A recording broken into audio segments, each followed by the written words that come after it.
Hello students, good evening to all. आप सभी को अकाउंटेंसी का जो आपका सेकंड टर्म्स का एग्ज़ाम है उसकी बहुत बहुत हार्दिक शुभकामनाएं। और आप सभी के आग्रह पर जो model sample paper SP Bose के द्वारा सेकंड टर्म्स का डाला गया है उसके कुछ क्वेश्चन, जिसमें खासकर मल्टीपल चॉइस क्वेश्चन और जो भी आपके प्रैक्टिकल क्वेश्चन है उनका सोल्यूशन मैं आपको भेजूंगा। आशा है कि आप सभी बच्चे जो उसको बड़े ध्यान से देखेंगे और सेकंड टर्म्स एग्जाम में आपके ये एमसी क्वेश्चन और ये प्रैक्टिकल क्वेश्चन की जो समस्याएं होती हैं उनका समाधान करने में आपको किसी भी प्रकार की समस्या का सामना नहीं करना पड़ेगा। और ये प्रैक्टिकल क्वेश्चन जो है वो मैं आपको सोल्व करूंगा। पहले वीडियो मैं आपकी मल्टीपल चॉइस की भेजूंगा, उसके बाद मैं इसकी जितने भी प्रैक्टिकल क्वेश्चन है उसकी दूसरी वीडियो सेकंड पार्ट में भेजूंगा। तो आप सभी ने बच्चों ने जो है उस मल्टीपल चॉइस क्वेश्चन को बड़े ध्यान से देखना है और साथ साथ में जितने भी आपके जो प्रैक्टिकल क्वेश्चन है उनको भी आपने ध्यान से देखना है।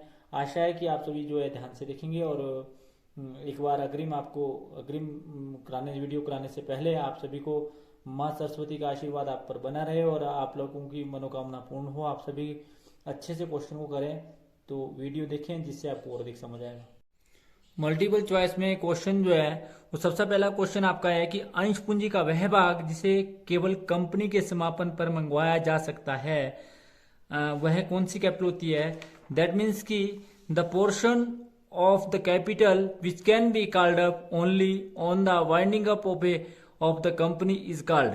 तो ऐसी कैपिटल को क्या नाम दिया जाता है? Authorised capital, uncalled capital, reserve capital या इशूड कैपिटल। तो इसका जो राइट आंसर है वो है रिजर्व कैपिटल। तो ऐसी पूंजी जो कंपनी के समापन की दशा में ही मंगवाई जाती है उस कैपिटल को जो है आप क्या बोलते हैं? उस कैपिटल को जो है इस बात का ध्यान रखें कि रिजर्व कैपिटल की संख्या दी जाती है। तो इसका जो राइट ऑप्शन है वो सी है। उसके बाद दूसरा क्वेश्चन है कि जो आपके इक्विटी शेयर होल्डर्स हैं अर्थात समता अंशधारी होते हैं कंपनी के, क्या होते हैं समता अंशधारी? क्रेडिटर होते हैं, ओनर्स होते हैं, डायरेक्टर होते हैं या नन ऑफ दीज हैं। तो कंपनी के जो इक्विटी शेयर होल्डर्स होते हैं वह कंपनी के ओनर्स कहलाते हैं। तो इसका जो राइट आंसर है वो बी है, ओनर्स। अच्छा, उसके बाद आपका तीसरा क्वेश्चन है वो है कि अंशों पर अधिकतम प्रीमियम लिया जा सकता है। दैट मीन्स कि ये कितना लिया जा सकता है? 5%, 6%, 10% या कोई भी प्रतिशत नहीं है। तो इस बात का ध्यान रखें कि अंशों को प्रीमियम पर निर्धारित करने के लिए maximum premium on share are not mention. That means कि जो इसका आंसर है वो नन ऑफ दीज है, मतलब कोई भी नहीं है, ना 5%, ना 6%, ना 10%, क्योंकि इसकी कोई भी सीमा नहीं है। अधिकतम प्रीमियम पर निर्मित करने की कोई भी सीमा नहीं है। केवल मात्र इसकी यूटिलाइजेशन का है कि जो आपका शेयर प्रीमियम का पैसा है उसका यूटिलाइजेशन कहाँ किया जाता है, उसका प्रयोग जो है वो कैपिटल लॉसेस को पूरा करने के लिए किया जाता है। उसके बाद जीरो कूपन बॉन्ड निर्गमित किए जाते हैं। Zero coupon bonds are issued इस बात का ध्यान रखें with the rate of interest. ये ध्यान रखें कि ये रेट ऑफ इंटरेस्ट के साथ इशू किए जाते हैं या without the rate of interest या with the rate of zero interest या नन ऑफ दीज। तो इसका जो राइट आंसर है वो without the rate of interest. जो इसका राइट आंसर है वो है जी without the rate of interest. जो इसका सही आंसर है इस बात का ध्यान रखें वो है without the rate of interest. उसके बाद है ऋण पत्र द्वारा क्या प्रदर्शित करते हैं? ये बोलते हैं debenture represent. What are the debenture जो है वो रिप्रेजेंट करते हैं? तो ये बोलते हैं ये investment by equity share holders है या director share in A company है या long term liability of A business है, नन ऑफ द अबव है। तो इसका राइट आंसर है long term liability of the business. आप सभी जानते हैं कि डिबेंचर हुआ या लॉन्ग टर्म लोन्स हुआ वो long term liabilities of the business आती है। उसके बाद अगला क्वेश्चन है कि ऋण पत्रों के निर्गमन पर प्राप्त प्रीमियम की राशि दिखाई जाती है।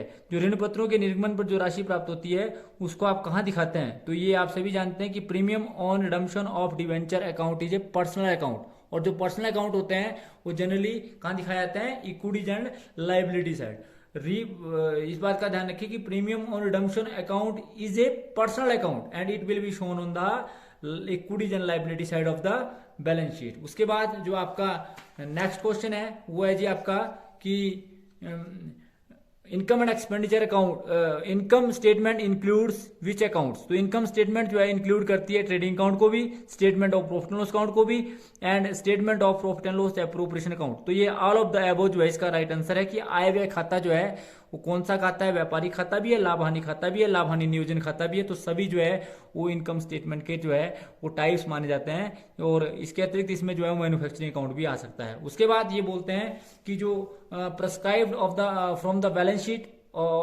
For the companies has been given in the schedule. तो जो आपका prescribed form of the balance sheet जो दिया हुआ है अर्थात कंपनी स्थिति विवरण का प्रारूप कौन सी अनुसूची में दिया गया है, तो इस बात का ध्यान रखें कि ये schedule 3 part 1, schedule 3 part 2, schedule 3 part 3 या शेड्यूल 3 पार्ट 4 के अनुसार। तो इसका राइट आंसर है शेड्यूल 3 पार्ट 1 के अनुसार। तो शेड्यूल 3 पार्ट 1 के अनुसार बैलेंस शीट का फॉर्मेट दिया गया है और शेड्यूल 3 और पार्ट 2 के अनुसार जो है वो प्रॉफिट एंड लॉस अकाउंट का परफॉर्मा दिया है। तो यहां ध्यान रखें कि अगर आपसे बैलेंस शीट का पूछा है तो आंसर होगा शेड्यूल 3 पार्ट 1, अर्थात इस क्वेश्चन का आंसर है शेड्यूल 3 पार्ट 1। और अगर आपसे पूछा है कि बैलेंस शीट का में जो आपका प्रॉफिट एंड लॉस अकाउंट है वो कंपनी के किस एक्ट के अनुसार जो है प्रेस्क्राइब किया गया है, तो यह शेड्यूल 3 पार्ट 2 के अंतर्गत जो है वो प्रेस्क्राइब किया गया है।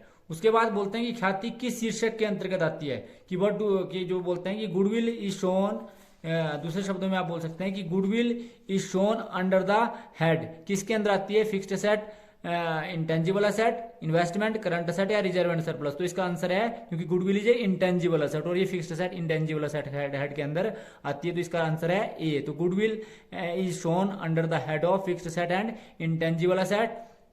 उसके बाद बोलते हैं वित्तीय विवरणों में शामिल है। वित्तीय विवरणों में क्या शामिल है, इस बात का ध्यान रखें कि वित्तीय विवरणों में शामिल है क्या शामिल है, analysis of financial statement involves trading account भी, statement of profit and loss account भी और बैलेंस शीट भी। तो इस बात का ध्यान रखें कि एनालिसिस ऑफ फाइनेंशियल स्टेटमेंट में trading account, statement of profit and loss account और बैलेंस शीट सभी को शामिल किया जाता है। उसमें निम्नलिखित में से कौन सा वित्तीय विश्लेषण का एक उपकरण है, व्हाट आर द टूल्स, मतलब select the tools of analysis of financial statement, comparative statement, ratio analysis, trend analysis.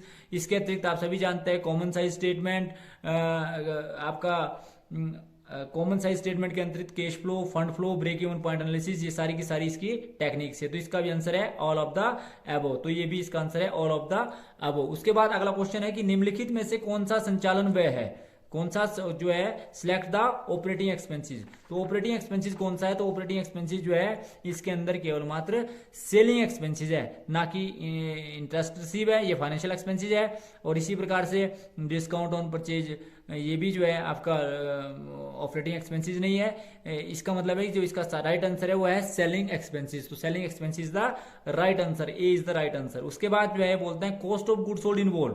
Cost of good sold में क्या इन्वॉल्व किया जाता है, तो आप सभी जानते हैं कॉस्ट ऑफ गुड सोल्ड में केवल मात्र डायरेक्ट एक्सपेंसेस को शामिल किया जाता है।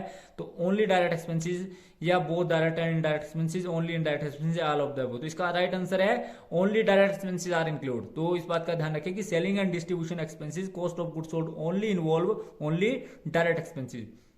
उसके बाद ये बोलते हैं कि comparative financial statement, comparative financial statement is an horizontal analysis. ध्यान रखें comparative financial statement is also called horizontal analysis, जबकि common size financial statement is also called vertical analysis. तो यहां इस बात का ध्यान रखें कि common size financial statement is also called horizontal analysis. अगर इस बार इसकी जगह होता है कि common size financial statement are vertical analysis, तो इसका तो इस क्वेश्चन का तो राइट आंसर है कि example of comparative financial statement. तो example of comparative financial statement जो है हॉरिजॉन्टल एनालिसिस है।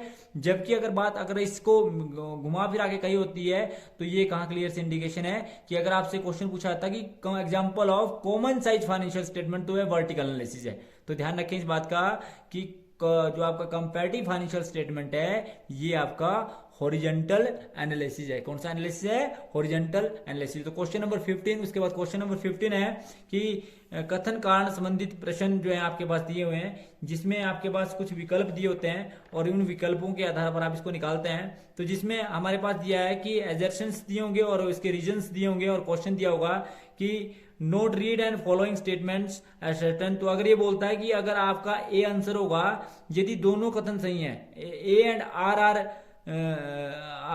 एंड आर रीजन है, choose one of the correct alternative given below. कि पहले में ऑप्शन दिया है कि बोथ असर्शन ए एंड और रीजन जो है ये ट्रू है, तो आपने, और द करेक्ट एक्सप्लेनेशन भी है ए जो है आर की, आर जो है ए की करेक्ट एक्सप्लेनेशन भी है। तो अगर दोनों कथन सही है, अर्थात दूसरे शब्दों में आप बोल सकते हैं कि कथन जो आपका दूसरा है, यानी कि जो आपका दूसरा आपके पास पॉइंट्स दिया हुआ है, रीजन जो आपके पास दिया है, ये स्पष्ट व्याख्या करता हो। उसके बाद अगर नंबर सेकंड की बात करें तो both assertions and reasons are true and reason R is not correct explanation of assertion R A. तो यहाँ क्लियर इंडिकेशन की दोनों कथन सही हैं, लेकिन कथन वन जो है वो कथन सेकंड का सही व्याख्या नहीं करता हो। इसी प्रकार से जो आपका तीसरा ऑप्शन दिया कि असर्शन जो है ए ट्रू और रीजन भी जो है वो फॉल्स है, मतलब कथन सही है परंतु लेकिन जो इसका रीजन दिया गया वो गलत है। इसी प्रकार से आपके पास दिया है assertion A is false but reason R is true, मतलब कथन दो जो है वो सही है लेकिन कथन वन जो है वो गलत है। तो हमारे पास क्या असर्शंस दिए और क्या रीजंस दिए हैं। तो असर्शन में पढ़ते हैं कि reasons ratio analysis ignores non monetary aspects of the transaction of an enterprises. बिल्कुल सही बात है कि रेशियो एनालिसिस का जो है इग्नोर करता है non monetary aspects of the transaction of an enterprises. इसी प्रकार से ratio analysis is techniques of quantitative analysis, that is also very correct explanation of A. तो ये जो है इसका जो सही आंसर होगा वो होगा जी आपके पास ए आंसर होगा। दैट मीन्स कि ए जो है दोनों कथन सही हैं, और जो है जो कथन दूसरा है मतलब जो रीजन है वो सही एक्सप्लेनेशन करता है ए की। तो ये इसका जो राइट आंसर आएगा वो ए आएगा। तो इस बात का भी आप ध्यान रखें। उसके बाद अगला जो क्वेश्चन है वह क्वेश्चन नंबर 16, जिसमें कार्यशील पूंजी का सूत्र पूछा है आपसे। What is the formula of working capital. तो आप सभी जानते हैं वर्किंग कैपिटल का फार्मूला होता है current asset minus current liability. तो पढ़ लेते हैं option, cash balance minus bank balance, current liability minus current asset, या current asset minus current liability, या नन ऑफ द अबव। तो इसका जो राइट आंसर है वो है current asset minus current liability. तो ध्यान रखें कि करंट असेट और करंट लायबिलिटी का जो डिफरेंस है वही जो है क्या है जी आपका करंट वर्किंग कैपिटल का रेशियो है, मतलब current asset minus current liability. उसके बाद ये बोलता है मैथमेटिकल एक्सप्रेशन, दैट मीन्स कि दो लेखांकन आंकड़ों के संबंध के माप को लेखांकन कहते हैं। An arithmetic expression of the relationship between two accounting shown in the balance sheet is called accounting ratio.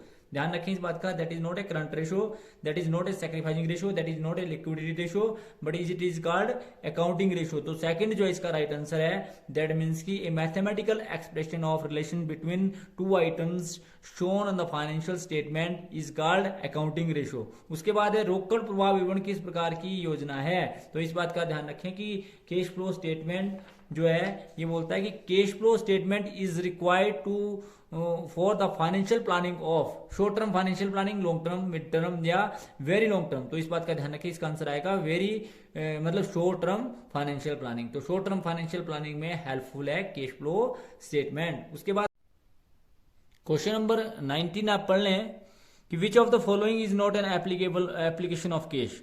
तो एप्लीकेशन ऑफ कैश नहीं है, which of the following is not an application of cash. तो इसका answer आएगा A, increase in outstanding expenses. Increase in outstanding expenses जो है application of cash नहीं है। इंक्रीज इन प्रीपेड एक्सपेंसेस जो है वो एप्लीकेशन ऑफ कैश है।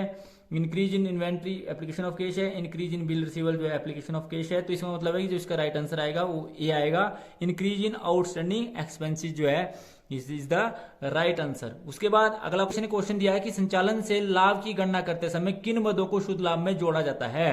तो ध्यान रखें कि while calculating profit from operation which of the following add a net profit. तो डेप्रिसिएशन भी जोड़ते हैं, गुडविल रिटर्न ऑफ भी जोड़ते हैं, loss on issue of debenture भी जोड़ते हैं। तो दैट मीन्स की ऑल ऑफ द एबो। तो ये था जी आपका किस प्रकार से जो है आप इसके मल्टीपल चॉइस क्वेश्चन करेंगे। अगली वीडियो के अंदर हम आपको इसके जितने भी आपके प्रैक्टिकल क्वेश्चन है जो सैंपल पेपर है एसपी बोर्ड्स के अनुसार दिया हुआ है उसके अंदर आए हैं, तो उन सबको एक्सप्लेन किया जाएगा। तो यहाँ ध्यान रखें कि 20 क्वेश्चन को आप ध्यान से कर लें, और यदि आपको किसी प्रकार की समस्या का सामना करना पड़ता है तो आप उसमें मुझसे क्वेश्चन कर सकते हैं। तो thanks for watching the video. Please like, comment and subscribe my channel and press bell icon for next notification. Thank you.